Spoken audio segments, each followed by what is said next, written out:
Hello everyone. As many of you know, my name is Bill Trenouth. I'm Tracy's first cousin and I've known her, literally, for my entire life.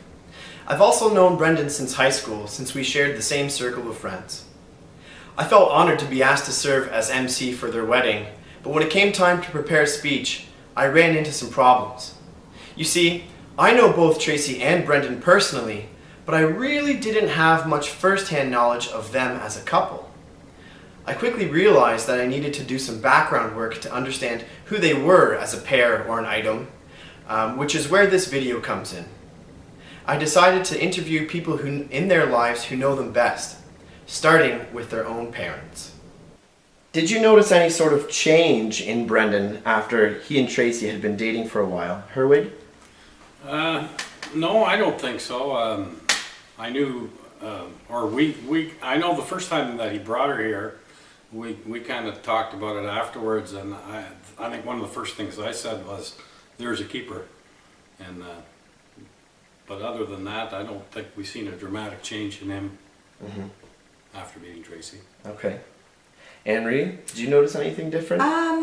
Maybe not at the beginning, but as time went on, I did. Because I know when he lived at home, I don't know, I guess I was home a lot, so I did all the cooking and the cleaning and stuff like that, so I always kind of felt like I didn't really prepare him to be out on his own, like for cooking, because he was picky, he hated everything, he couldn't cook. When he first moved in, he was washing his clothes with fabric softener, and but now he's really changed. He can cook, he keeps the place really neat with Tracy, and he spends a lot of time here with the farm, so I notice that after lunch he's always clearing off the table and putting things away, whereas he never used to do that, so thanks, Tracy. Herwig, how did you find out that BrEndan was going to propose to Tracy? How was the news broken to you? Actually, we didn't know anything about it. We were in Europe last summer, and I think Michelle got a hold of us, or how did we? No, he sent an email to my uncle in France. That's what it was. So that's how we found out, so we didn't know anything about it. We were thousands of miles away when we heard the news. So he emailed an uncle in France? That's what it was. Yeah, he knew we were there. Okay. And he just said, call home, nothing's wrong, and then we called home, and actually they're coming for the wedding too. Yeah, yeah. So BrEndan didn't maybe discuss it with either of you two beforehand, that he planned on proposing to this girl? No, he didn't. I used to put the little Christmas catalogs from all the jewelry stores in front of him so he could look at the pictures, but he would just look at me and go, Mom, but... No, we didn't really know. We expected it. We certainly weren't surprised. Okay. To help paint a clearer picture of Tracy and BrEndan, I decided to interview a few of their closest friends. And the fellows that I picked were Dan Braun and Mark McCall. I'm sitting here with Mark McCall and Dan Braun, two of BrEndan's close friends from childhood. Thank you both for being with me here today. First, you guys have known BrEndan for a really long time. So when did you first notice how crazy he was over Tracy? And what were some of the signs that you picked up on? Dan? I'd have to say I never did. BrEndan's a pretty, as you said, subdued guy. And I kind of heard through other people that they were dating. And I don't know, when you'd ask him about it, I'd be like, hey, right on, Tracy's pretty hot, good for you. He's just like, yep. I'm like, oh, all right, good talk. Did you notice any changes in BrEndan after he and Tracy moved in together? Probably one of the biggest changes is when she was around, he stopped drinking whiskey. Yeah. And maybe stopped coming around quite as often and on weekends and things like that, but she definitely made him a lot happier. Now he's got candles and girly shit like this too.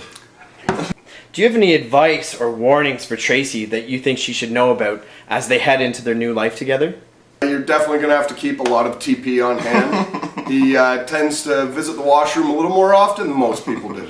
This vein of investigation was worth pursuing. So next I decided to head to the yoke to speak to the owner, Elena, about what she knew of a young man named BrEndan Wooters. Because I'm wondering if there's anything memorable about BrEndan that you can remember during his stops here at the yoke. Oh, I do.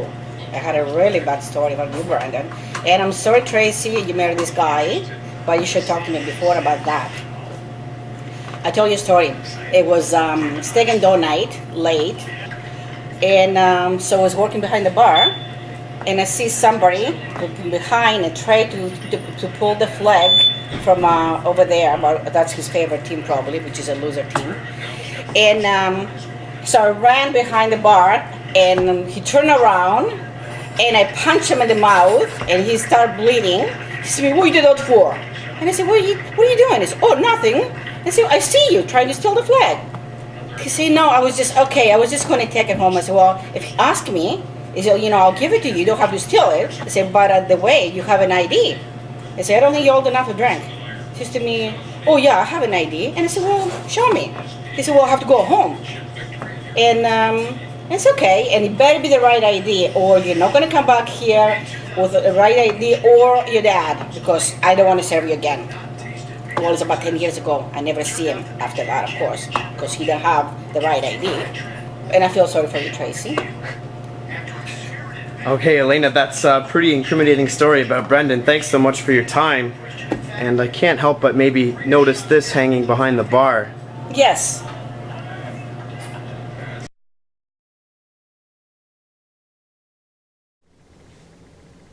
Looking for a different perspective, I decided to interview some of Tracy's closest friends and family. How did the two of you first learn that Tracy and BrEndan were going to get engaged? How was the news broken to you guys? BrEndan came up to our yard and asked, he just came up in his farm clothes, came from Sanders, picked up parts, and you were working outside. Well, I was working outside, and kind of I thought just small talk, and we got talking, and I said, "Oh, you want to come in for a drink?" He said, "Okay." So when I offered him beer, I think, and he didn't want beer, he took He water. didn't want beer, so he said just a glass of water. So I got him a glass, and I put the glass on the table, and It was gone. it was a I don't know if it was a warm day, but I put the whole pitcher on the table. I thought I'd just leave it there. Anybody else want a glass of water, right? And did BrEndan help himself? Yeah, And he drank it all. And he just helped himself, yeah. I didn't realize that this was going on. And now he sat down for what, 3/4 of an hour or so. Yeah, we were just talking. Just talk, small talk. Farming mostly. Yeah, farm. Yep. And then I just kind of said, "Well, I have to go back to work." So he went outside with me, and as he was getting into that truck, he said, "I got to ask one more question." I said, "Oh, what's going on?" So he said, "I got to ask for Tracy's hand, to be engaged or in marriage or whatever, engaged, I guess." I said, "Sure, let's go back to house and tell Mary." So was he a little more calm when he came back to the house the second time? I think he was still nervous. I think so. Okay. I mean, he must have been a little nervous, right? Because Yeah, he was nervous. That pitcher of water was gone. I didn't realize that, but And- he could not leave without asking me, for Tracy's hand. Okay. And we were very happy, of course. That's great. Do either of you two have any advice for this lovely young couple as they begin their new life together? Aunt Mary? Advice. Well, one thing that Hank always said was the tough times bring you closer. Respect each other. How about you, Hank? Got any? I think they seem like a happy couple. I think just keep up with what they're doing. That's great. Thank you both so much for your time. Wow, BrEndan is quite the wordsmith.